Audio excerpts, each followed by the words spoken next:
اب کتوں کو مارنا ہے یا نہیں مارنا یہ ایک علیحدہ بحث ہے. اتنے کتے ہونے نہیں چاہیے شہر میں دندناتے پھرے کہ لوگوں کو کاٹتے پھرے. نہ گٹر بند کر رہے ہیں نہ کتوں کی بائٹنگ بند کر رہے ہیں. تو یہ بابو جو ڈی سی ہیں یہ کس مرض کی دعا ہے؟ یہ بہت بڑی الارمنگ. میں تو ڈر گیا ہوں. میرا خیال میں یہ ہمارا پوڈ کاسٹ دیکھ کے ہر شہری نے لاہور کے ڈر جانا ہے.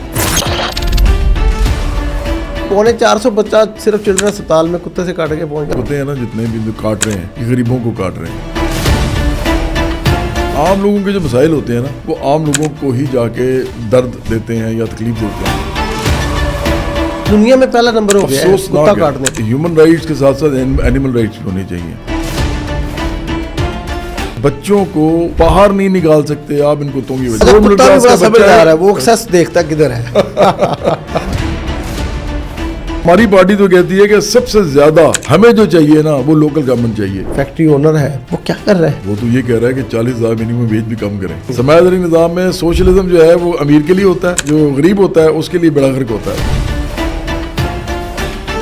برابری پارٹی جو ہے نا یہ آپ کی پارٹی اس لیے ہے کیونکہ ہم کھڑے ہی سیاسی طور پہ آپ کے لیے ہیں. آپ کسی بھی ٹریڈ یونین یا کسان تنظیم اس طرح کی جو جتنی بھی آرگنائزیشنز ہیں ان کے ساتھ جا کے انقلاب نہیں کر سکتے. انقلاب اگر کر سیاسی پارٹی نے کرنا ہے,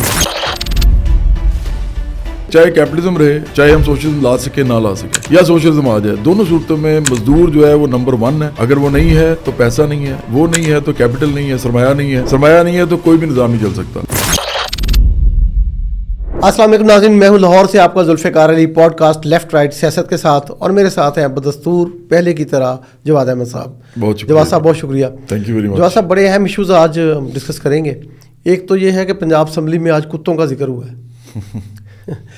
کتا ہو گئی ہے, یعنی کتا اس لیے ہو گئی ہے کہ صرف لاہور جیسے بڑے شہر میں 1,30,00,000 کی پاپولیشن ہے, اس کے اندر 30,256 شہریوں کو, بچوں کو, خواتین کو, بزرگوں کو, انسانوں کو کتوں نے کاٹ لیا. تو اس کے اوپر عظمیٰ کاردار ہیں ایم پی اے, ان کی قرارداد آئی, اور قرارداد میں اسمبلی میں نے دیکھا ساری کارروائی وہ, تو وہاں پہ تو سارے ہی ممبر کھڑے ہو گئے کہ ہمارے سبھی نے ہاتھ کھڑے کر دیے. وہ سمیع اللہ خان چیئر کر رہے تھے, چیئرمین اس کی پینل کے, تو انہوں نے کہا کہ یار مجھے پتہ تو ایسے لگ رہا ہے کہ جیسے پتہ نہیں ہر بندہ بولنا چاہ رہا ہے. ہر بندے نے ہاتھ کھڑا کیا ہوا تھا کہ کتے صرف لاہور شہر کا مسئلہ نہیں, پورے پنجاب کا مسئلہ, تو پورے پاکستان کے. تو میں تو ڈر گیا. میں تو کراچی میں 29,000 جو ہیں وہ یس بالکل آپ صحیح کہہ رہے ہیں, 29,000 کتے. یعنی یہ اب آپ دیکھیں نا تو انڈیا میں دنیا میں ہائیسٹ کتے کاٹتے ہیں, کوئی 1,74,00,000 ڈاگ بائٹنگز ہوتی ہیں. لیکن انڈیا بہت بڑا ہے, پاپولیشن بھی 1.5 ارب کی ہے, تو وہاں پہ شہریوں کے لحاظ سے دیکھیں تو لاہور میرے خیال میں انڈیا کو ٹاپ کر گیا. یعنی انڈیا سے بھی آگے نکل گیا, تو انڈیا سے آگے نکل گیا تو دنیا سے بھی آگے نکل گیا. تو یعنی لاس اینجلس میں کتے کاٹتے ہیں امریکہ میں, وہاں 77 لوگوں کو, یعنی لاس اینجلس سٹی میں 77 پورے سال میں صرف, اور ہمارے یہاں صرف لاہور شہر میں 30,256. تھوڑی سی میں آپ کو بریک اپ نہ دے دوں اس کا کہ لاہور کے کن اسپتالوں میں کتنے. میں صرف یہ پہلے بتا دوں لوگوں کو بھی, اور میں خود بھی بڑا اس پہ حیران ہوتا ہوں کہ 2 بڑے شہر ہیں پاکستان کے سب سے بڑے. تو جو سب سے بڑا شہر ہے کراچی جس کو کہتے ہیں, ویسے تو آبادی کے حساب سے انہوں نے کہہ دی لاہور زیادہ ہے جو سینسس ہوا تھا, لیکن بہرحال کراچی جو ہے اس میں 29,000 ڈاگ بائٹنگ ہوئی ہے. مطلب اس کا مطلب ہے کہ 29,000 کتوں نے کاٹا ہے. آپ کی نظر ہے پبلک ایشوز پہ, اور 30,000 جو ہے وہ لاہور میں ہے. مطلب لاہور دوسرے نمبر پہ شہر ہے اور یہ پہلے نمبر پہ آ گیا ہے کراچی سے بھی. نہیں میں تو یہ دعویٰ کروں یہ دنیا میں پہلا نمبر ہو گیا ہے کتا کاٹنے میں. پہلے نمبر ہو گیا اس کا مطلب, یہ دنیا میں پہلا نمبر. تو پھر تھوڑا سا بریک اپ لے لیں, اس کے بعد بتائیے گا کہ یہ پھر یہ کہاں گئے, یہ حکومت کدھر ہے. ذوالفقار صاحب ایک بات آپ کے بریک اپ دینے سے پہلے میں کہہ دوں کہ یہ جو کتے ہیں نا جتنے بھی جو کاٹ رہے ہیں یہ غریبوں کو کاٹ رہے ہیں. آپ دیجیے بریک اپ, اس کے بعد بات نہیں. وہ غریب سرکاری اسپتالوں میں آئے ہیں, پرائیویٹ میں سب غریبوں کو ہی کاٹ رہے ہیں. تو یہ سرکاری اسپتال میں تو غریب ہی جاتا ہے. بالکل ایسا. وہ تو امیر تو ویسے بھی امیر کو کیسے کاٹے گا, وہ گاڑی میں سے نکال کے تو نہیں کاٹے گا. اور ساتھ اس کے ساتھ 2 گن مین ہوتے ہیں, اس کو کسی نے کاٹا. کتے کی کیا کسی اور کی بھی ضرورت نہیں. نہیں, گاڑی میں جانے والے کو کتا کون کاٹتا ہے؟ کہ کتا کاٹتا ہے یا راہگیر کو, یا کاٹتا ہے سائیکل والے کو, یا کاٹتا ہے موٹر سائیکل والے کو. بالکل. تو یہ سارے خواتین بچے. اچھا چلڈرن اسپتال کا فگر میں دے دیتا ہوں, 375 بچوں کو کاٹا جو چلڈرن ہاسپٹل میں گئے. دیگر اسپتالوں میں لاہور کے جو گئے وہ نہیں ہے. یعنی 450 بچہ صرف چلڈرن اسپتال میں کتے سے کاٹ کے پہنچ گیا. اب بچے چھوٹے بھی ہوں گے. آپ کو آج سے کئی سال پہلے ایک واقعہ ہوا تھا وہاں باغ جناح میں, تو بچے کو کھا گئے تھے کتے. جی مجھے یاد ہے. ٹھیک ہے نا, وہ کتنا خوفناک. اور ابھی آپ دیکھیں کہ وہاں باٹی گیٹ میں چھوٹا نومولود بچہ ماں سمیت بیچارے وہ گٹر کے اندر ڈوب کے ہلاک ہو گئے. یار یہ گٹر دریا کوئی نہر ہوتی ہے ڈوبنے والی. تو یعنی یہ پھر یہ کیا ہو رہا ہے, بلدیاتی ادارے کیا غریب کے ساتھ ہی ہو رہا ہے جو ہو رہا ہے. وہ دیکھیں جو چیف منسٹر نے کہا نا مریم نواز نے کہ جی یہ غریب ہی گرتے ہیں مین ہول میں سمجھتا ہوں کم از کم یہ اچھی بات کی ہے, یہ بات ٹھیک ہے, احساس کیا جو چلے برملہ اظہار کیا اور برملہ اس کا اعتراف کیا. لیکن ہم تو پھر بھی یہ کہیں گے کہ یہ مسئلہ حل یہ نہیں کر سکتے یہ لوگ بھی, یہ بھی سرمایہ دار کھرب پتی لوگ ہیں. یہ مسئلہ حل کریں گے عام لوگ جب حکومت میں آئیں گے, کیونکہ عام لوگوں کے جو مسائل ہوتے ہیں نا وہ عام لوگوں کو ہی جا کے درد دیتے ہیں یا تکلیف دیتے ہیں. تو عام لوگوں کے نمائندے جب تک خود نہیں ہوں گے پارلیمنٹ میں اور اپنے طبقے کے لیے قانون سازی نہیں ہوگی, اپنے طبقے کے لیے رولز نہیں بنیں گے, ریگولیشنز نہیں بنیں گے, یہ معاملہ حل نہیں ہوگا. پنجاب اسمبلی میں انہوں نے کہا کہ ہمارے پاس نا وہ ریبیز کی تو ویکسینیشن تو کتوں کو علاج تو ہم نے کیا ہے, ٹیکہ تو لگایا ہے. نہیں وہ یہ دیکھیں میں آپ کو یعنی وہ یہ نہیں مان رہے کہ کتا کاٹے کیوں, یعنی بعد میں احساس ہوا سب کو کہ یار ہم کتے کو کاٹنے سے بچانا ہے یا بعد میں ٹیکے لگانے. اس میں ایک اور بھی ایشو ہے. دیکھیں میں بڑے عرصے سے یہ دیکھ رہا ہوں کہ پاکستان میں نا, اور وہ میں یہ نہیں کہتا وہ غلط کہتے ہیں, ہیومن رائٹس کے ساتھ ساتھ اینیمل رائٹس بھی ہونے چاہیے. تو بہت سے لوگ ایسی ہیں NGOs ہیں جو امیر لوگ ہیں, وہ نہیں وہ ABC تھی نا اینیمل جو اس کا جو پالیسی تھی نا animal birth control policy ABC اسے کہتے ہیں, 2021 میں آئی تھی. نہیں میں اس کی بات نہیں کر رہا, میں کہہ رہا ہوں کہ ہمارے یہاں پہ ایسے NGOs ہیں, ایسے بڑے امیر لوگ ہیں جو یہ سمجھتے ہیں کہ اس پہ ایکٹیویزم کرنا چاہیے اور وہ کرتے رہتے ہیں. وہ کہتے ہیں جی کتوں کو نہ مارو. اب بات یہ ہے کہ نہ تو ان کو بھی کتے کاٹتے ہیں نہ کسی ان کے رشتہ داروں کاٹتے ہیں, امیر لوگ بڑی گاڑیوں میں آتے ہیں وہ فیشنیبل NGO, اور انہوں نے اپنی کوئی وہ بھی بنائے ہوئے ہیں جو کتوں کے شیڈز ہیں, وہاں پہ کتوں کو رکھ لیتے ہیں اور ان کو وہ پالتے ہیں. دیکھیں میں آپ کو ایک بات بتاؤں, میرے بڑے قریبی جو رشتہ دار ہیں ان کو ایک اسی طرح کتے نے کاٹ لیا تھا اور وہ صرف سیر کر رہے تھے اور ان کو کاٹ لیا تھا, اور ان کو پہلے سے کوئی وائرس تھا اندر ان کے ہیپیٹائٹس کا, تو وہ ایکٹیویٹ ہو گیا جب دوائیاں لگی نا, اتنی آپ کو پتا ہیوی دوائی ہوتی ہے وہ جب لگی تو وہ ایکٹیویٹ ہو گیا, اور وہ پھر ظاہری بات ہے اس سے بڑا مسئلہ ہوا, ان کا لیور جو ہے اس کا سیروسس ہوا. لوگوں کو پتہ نہیں ہے کہ یہ چیز کیا کر سکتی ہے لوگوں کے ساتھ, اور وہ میں سمجھتا ہوں کہ یہ ظلم ہے ایک طرح سے عام لوگوں کے اوپر. اب کتوں کو مارنا ہے یا نہیں مارنا یہ ایک علیحدہ بحث ہے. اتنے کتے ہونے نہیں چاہیے شہر میں دندناتے بھی رہیں کہ لوگوں کو کاٹتے بھی رہیں. یا تو آپ جو ہیومن رائٹس اینیمل رائٹس والے ہیں وہ یہ بتائیں نا, وہ گورنمنٹ کے ساتھ بات چیت کریں. میں تو کہتا ہوں کہ ڈسکشن کریں کہ اس کا کیا کرنا چاہیے. نہیں آج پنجاب اسمبلی خاموش ہو گئی تھی ساری. اب یہ تو نہیں ہے کہ پنجاب کا سب سے بڑا فورم ہے کانسٹیٹیوشنل بھی ایڈمنسٹریٹو بھی, اسی لحاظ سے چیف منسٹر اس کی ممبر ہے. بالکل. تو وہ خاموش ہو گیا کہ یار اس کا کیا کرنا ہے. یہی تو میں آپ سے کہہ رہا ہوں, اب کسی کو پالیسی نہیں پتا, منسٹر موجود نہیں تھے, پارلیمنٹری سیکرٹری موجود نہیں تھے, تو خاموشی. لیکن یار میں آپ کو بتاتا ہوں نا, دیکھیں پاکستان پنجاب کے اندر جو بلدیاتی ادارے ہیں جن کی یہ ذمہ داری ہے یہ کتوں کو کاٹنے سے کنٹرول کرنا یا ڈاگ بائٹنگ روکنا یا اس کا کوئی انتظام کرنا, یہ محکمہ صحت کی تو کام نہیں ہے. محکمہ صحت تو ٹیکہ لگاتا ہے جب بائٹنگ ہو جاتی ہے. تو یہ 900 تو کوئی 36 یا 46 ارب روپے بلدیاتی اداروں کو جا رہے ہیں. 936 ارب روپے بلدیاتی ادارے, DC صاحب, AC صاحب, کمشنر صاحب, نیچے ان کے اہلکار حضرات نہ گٹر بند کر رہے ہیں نہ کتوں کی بائٹنگ بند کر رہے ہیں. تو یہ بابو جو DC ہیں یہ کس مرض کی دعا ہے؟ یہ بات بھی ٹھیک ہے. میرا خیال ہے کہ بیوروکریسی پاکستان کی جو ہے نا اس کو کام تو وہ کر سکتے ہیں, بڑے قابل لوگ آتے ہیں اس کے اندر, لیکن اب وہ کام کتنا کو کرتے ہیں یہ اکٹھ ہوتا ہے بیوروکریسی کا اور جو مقننہ ہے ان کا آپس میں, یہ ان کو مل کے ہی کام کرنا پڑتا ہے. میرا خیال ہے کہ پنجاب کی جو گورننس ہے اس کے اندر ایک چیز ہمیشہ سے رہی ہے کہ یہاں پہ بیوروکریسی کے ساتھ تھوڑا بہت پھر بھی کام چل جاتا ہے. میں نے جو باقی ملک میں دیکھا ہے بیوروکریسی بالکل ہی کی جگہ کام نہیں کرتی. تو مطلب اب کراچی میں حال دیکھیں اس وقت, کراچی کا تو بیڑا غرق ہو گیا نا بالکل ہی. بلدیاتی ادارے بھی ٹھپ ہوئے ہوئے ہیں اور جو دوسری بیوروکریسی ہے جو بیوروکریٹس ہیں وہ بھی ٹھپ ہیں, کچھ نہیں کر پا رہے. میں صرف یہ چاہوں گا کہ دیکھیں ہماری پارٹی تو گورنمنٹ میں نہیں ہے, میں چاہوں گا کہ یہ جو مخلوط سی گورنمنٹ ہے یا چلیں پنجاب کی گورنمنٹ نون لیگ کی گورنمنٹ ہے, تو یہ جو گورنمنٹ ہے یہ کچھ نہ کچھ ان تمام معاملوں کے اندر ایسا کرے جو غریب آدمی کو ریلیف دے.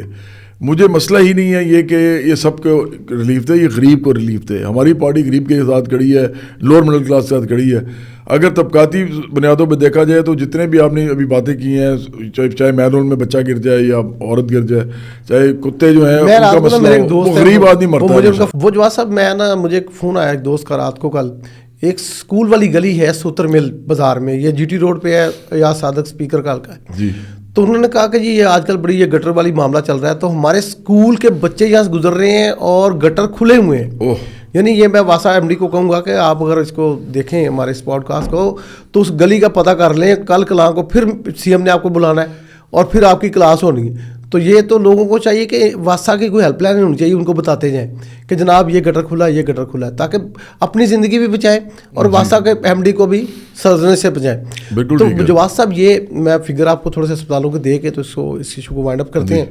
میرے اسپتال میں 1190, گنگا رام میں 4144, سروسز میں 3445, جن اسپتال میں 6750, جناح اسپتال میں 1891, کوٹ خواجہ اسپتال میں 1992, نواز شریف اسپتال میں 3883, شادرہ اسپتال میں 6546 اور چلڈرن اسپتال میں 375, اور میاں منشی اسپتال یہ جو رنگ روڈ پہ ہے 490. تو یہ ٹوٹل ہو گئے 30,256. یہ بہت بڑی الارمنگ, میں تو ڈر گیا ہوں. میرا خیال میں یہ ہمارا پوڈ کاسٹ دیکھ کے ہر شہری نے لاہور کے ڈر جانا ہے کہ یار اتنی بڑی بائٹنگ ہے, عام طور پہ نہیں پتا ہوتا. بہت زیادہ ہے. دیکھیے میں اس میں نفسیاتی ایک بات ضرور کروں گا. یہ بڑی عجیب بات ہے کہ انسان جو ہے نا وہ کچھ معاملات کے اندر آگے نا کہ عجیب و غریب سا عقیدہ ان کا ذہن بن جاتا ہے. میں سمجھتا ہوں کہ کئی جگہ ہسٹری کے اندر ایسی چیزیں آتی ہیں, جیسے ماؤ زے تونگ نے چائنا میں پرندے ایک دفعہ جو ہے ان کو مارنا شروع کر دیا تھا, کیونکہ وہ غلہ کھاتے تھے, اور آپ کو پتہ ہی ہے وہ بڑا مسئلہ تھا. تو اس زمانے میں پرندے انہوں نے ختم کر دیے تھے. وہ صحیح کیا تھا غلط کیا تھا, وہ ان کو پتا تھا کہ وہ کیا کر رہے ہیں. اسی طرح جب آپ اس طرح کہتے ہیں نا کہ جی آپ جانوروں کو مارنا, آپ کیا ماریں گے کیوں, تو آپ روز مرغیاں کھاتے ہیں, آپ روز بکرے کھاتے ہیں, آپ روز جو ہے گائے کھاتے ہیں. وہ جو فیشنیبل این جی او ہے وہی نا, آپ فش کھاتے ہیں, بکرا کھا کے آ رہی ہوتی, فش کھاتے ہیں. یہ ساری چیزیں جاندار ہی ہیں نا, ان کو آپ نے مارا ہے. میں یہ نہیں کہہ رہا کہ آپ کتوں کو مارنا ہمارا سب سے پہلا فرض ہے, لیکن میں یہ کہہ رہا ہوں کہ جب یہ اگر فرض کریں کہ اس شہر کے اندر اس حد تک کتے جو ہیں, آوارہ کتے جو ہیں, وہ اس حد تک خطرہ بن جائیں کہ وہ نہ این جی اوز حل کر سکیں, نہ حکومت حل کر سکے, نہ کوئی, تو کئی دفعہ ان کو مارنا بھی پڑتا ہے. تو بہت سی چیزیں ایسی انسانیت کرتی ہے جو انسانوں کے لیے کرتی ہے. تو بڑی مثال یہ ہے کہ آپ تو انسانوں کو نہیں پھانسی لگاتے. میں وہی تو کہہ رہا ہوں آپ سے, جب آپ ان کو پھانسی لگا دیتے ہیں انسانوں کو جو معاشرے کے لیے خطرناک ہو جائے, جو انسانوں کو کاٹنا شروع کر دے. آپ کو پتہ ہے ان میں کئی کتے جو ہیں, انسان تو بچانا. میں آپ کو ایک بڑی عجیب بات بتاتا ہوں. میں ابھی کچھ عرصہ پہلے اپنے رشتہ دار کے گھر گیا, ان کی ایک چھوٹی سی بچی ہے, مجھے بڑی مطلب میں اسے بڑا پیار کرتا ہوں. ایک اس کا چھوٹا سا بھائی بھی ہے, وہ بھی تھوڑا سا بڑا ہوا ہے اب, تو وہ بھی بڑی مزیدار باتیں کرتے ہیں دونوں. اب وہ جو دونوں بچے ہیں وہ باہر نہیں جاتے, گلی میں نہیں کھیلتے. ایسا ہی ہے ہماری صافی کالونی میں. آپ سوچ سکتے ہیں کہ مجھے اتنا افسوس ہوا ہے. دیکھیں ذوالفقار صاحب, میں نے اپنی زندگی میں نا اپنی جو بچپن جو میرا گزرا ہے وہ گلیوں اور سڑکوں پہ بہت زیادہ گزرا. کرکٹ کھیلتے تھے ہم, کوئی پتنگ اڑا رہا ہوتا تھا, کوئی جو ہے وہ چھپن چھپائی کھیل رہا ہوتا تھا, بڑی بڑی چیزیں ہوتی تھیں. جس کو ہائیڈ اینڈ سیک کہتے ہیں. تو یہ سارا کچھ ہم کرتے تھے. یہ میں آپ کو آج بچے کہتے ہیں جی کہ ہم باہر جاتے ہیں, تو والدین کہتے ہیں جی بیٹا باہر نہ جاؤ, وہاں کتے ہیں, اور ایکچولی غول ہوتے ہیں. میں اس دن بچوں کے ساتھ باہر چلا گیا, میں آپ کو بتانے لگا اپنا ایکسپیرینس. میں ان کے ساتھ باہر نکلا, ہم تھوڑا سا رائٹ سائڈ پہ گئے. میں نے کہا چلو میں لے کے چلتا ہوں ان کو, سیر شیر کرا لاتا ہوں, ایسی ایک چکر لگا لیں گے پیدل. تو وہ ذرا انجوائے کرتے ہیں, باتیں کرتے ہیں. باہر کا ماحول اور ہوتا ہے, گھر کا ماحول اور ہوتا ہے. تو وہ جب باہر نکلے تھوڑی دور ہم گئے تو میں نے دیکھا کہ 3-4 کتے اکٹھے ایسے دیکھ رہے ہیں اور ایسے ایسے آگے بڑھ رہے ہیں. تو وہ تو خیر ان کے ساتھ جو بھی ہم نے کرنا تھا وہ کیا. لیکن دیکھیں یہ بڑی زیادتی ہے کہ بچوں کو باہر نہیں نکال سکتے آپ ان کتوں کی وجہ سے. اور یہ بچے سب کے بچے کہتے ہیں نا, بچے سانجے ہوتے ہیں, یہ سب کے بچے ہیں. اور لیکن سب سے زیادہ یہ غریبوں کے بچے ہیں. بار بار جو میں بات کر رہا ہوں یہ ہے کہ نہ تو یہ بچہ امیر کا بھی بچہ ہی ہوتا ہے, نہ تو یہ جاگیرداروں کے بچے ہیں, نہ سرمایہ داروں کے بچے ہیں. نہیں ہوتا ہے, لیکن ان کو تو کاٹ ہی نہیں.